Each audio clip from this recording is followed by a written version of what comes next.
शांति। आज समझते हैं परमात्मा का यथार्थ परिचय क्या है ना। परमात्म अनुभूति कैसे करें, है ना। इसके पहले आपने आत्म अनुभूति वाली वीडियो देखी होगी, उसमें आपने देखा होगा कि मैं कौन हूँ और कौन नहीं हूँ, है ना। तो खुद को जब जानेंगे तभी खुदा को जानेंगे, यानी परमात्मा को जानेंगे तभी स्वयं को जानेंगे, है ना।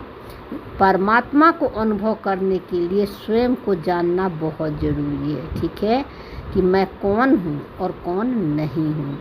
तो थोड़ी सी हम इस परमात्मा के परिचय में स्थूलता की भी बातें लेंगे, क्योंकि जो स्थूल में बाबा ने समझाया है तो उसको हम अब कैसे सूक्ष्म रूप से समझते हैं, है ना। तो हम कहते हैं ना कि परमात्मा ही सब कुछ करन करावन हार है ना। आत्मा उसकी शक्ति है जो शिव के लाइट से, शिव के पावर से चलती है ना। तो इसके पहले हम परमात्मा को पहले समझते हैं। परमात्मा भी क्या है, एक आत्मा ही है ना, लेकिन उसमें परम जुड़ा है, इसलिए उसे परमात्मा कहते हैं। क्योंकि परमात्मा मतलब ऑलमाइटी अथॉरिटी, सर्वश्रेष्ठ, जिसके ऊपर और कोई अथॉरिटी नहीं है ना। आत्मा के माता पिता हैं, लेकिन परमात्मा के कोई माता पिता, टीचर, शिक्षक नहीं है उसके ऊपर, है ना। तो बाबा यहाँ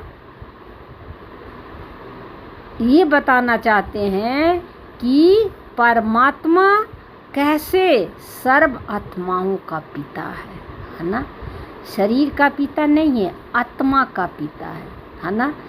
तो आत्मा का पिता कैसे होगा, आत्मा जैसा होगा, है ना। या परमात्मा का बच्चा कैसे होगा, परमात्मा जैसा होगा, है ना। इसलिए परमात्मा को सर्वश्रेष्ठ कहा जाता है, सर्वोच्च कहा जाता है, सर्वधर्म मान्य कहा जाता है और सर्व गुणों में अनंत कहा जाता है। सर्वश्रेष्ठ का मतलब ये होता है कि उसके ऊपर कोई नहीं है, ना उसका कोई माता पिता है, ना कोई टीचर है, ना शिक्षक है, ना गुरु है। सर्वोच्च इसलिए है कि वो माँ के गर्भ से जन्म नहीं लेता है, 5 तत्वों की यानी मैटर की बॉडी उसकी नहीं होती है। और सर्वधर्म मान्य यानी परमात्मा उसको कहते हैं जिसको सभी धर्म के लोग मानते हैं, है ना। तो निराकार ज्योति स्वरूप को सर्व धर्म के लोग परमात्मा मानते हैं।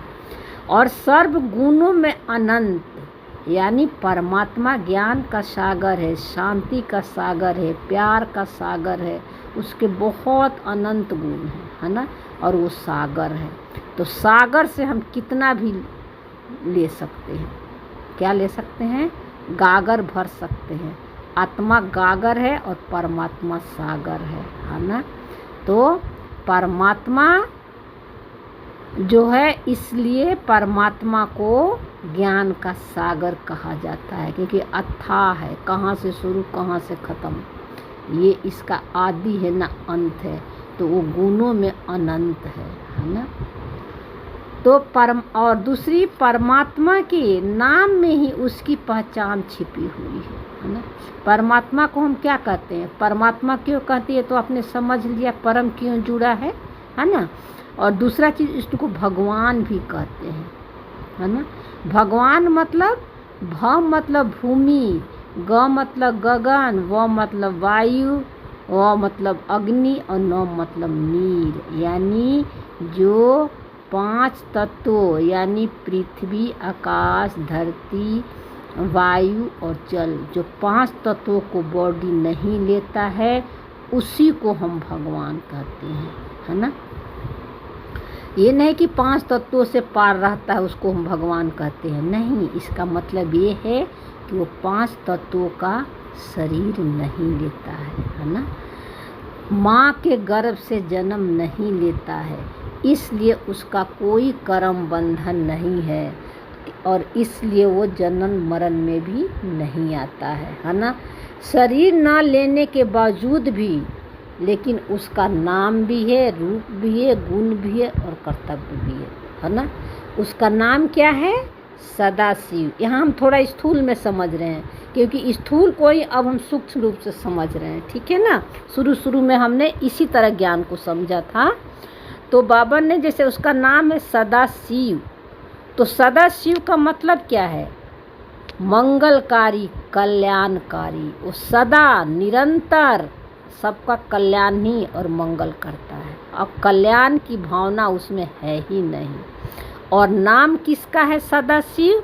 सदाशिव सोल का नाम है। परमात्मा के तो बॉडी है नहीं, इसलिए उसका सोल का नाम है सदाशिव। और ये नाम सदा रहता है, निरंतर है, सदैव है, कभी चेंज नहीं होता है। लेकिन आत्मा चूँकि बॉडी लेती है तो बॉडी चेंज होता रहता है, तो नाम भी चेंज होता है ना। इसीलिए परमात्मा का नाम है सदाशिव, और सदाशिव का मतलब कल्याणकारी, मंगलकारी होता है। अच्छा, उसका रूप क्या दिखाते हैं? निराकार, ज्योति स्वरूप, जिसका कोई आकार नहीं है ना, यानी डायमेंशनलेस आत्मा है ना। वो निराकार है ना, जिसका कोई आकार नहीं होता है ना। साकार तो दूर के बाद आकार भी नहीं होता है ना। उसके मन बुद्धि संस्कार हैं। परमात्मा का ड्रामा में पार्ट भी है, लेकिन उसका मन बुद्धि और संस्कार तीनों एक ही है, ये अलग नहीं है। और उसके मन में मनुष्यता वाली रिकॉर्डिंग नहीं है, मनुष्यता का भान नहीं है। और मनुष्यता का भान नहीं है ना। फिर उसका गुण क्या है? गुण है सर्व गुणों में अनंत है ना।